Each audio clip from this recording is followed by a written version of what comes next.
American దళాలకి Iran ఒక హెచ్చరిక చేస్తుంది. అమెరికాకు సంబంధించిన మెరైన్ దళాలు ఓ పక్కన యుఎస్ఎస్ ట్రిపోలీలో వస్తున్నాయి.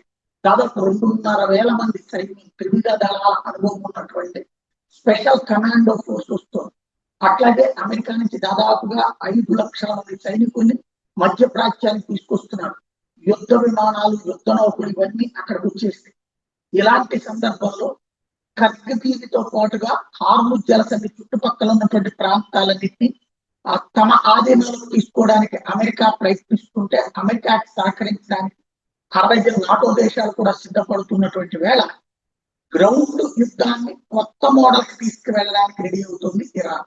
తయారు చేసి దుబాయ్ లోకి అడుగు పెడతాం, దుబాయ్ ని స్వాధీనం చేసుకుంటాం, దుబాయ్ ఆక్రమించుకుంటామని చెప్తుంది. అదే జరిగితే ఇరాన్ కి అతి పెద్దదైనటువంటి చీకటి రాత్రులు మిగులుతాయి.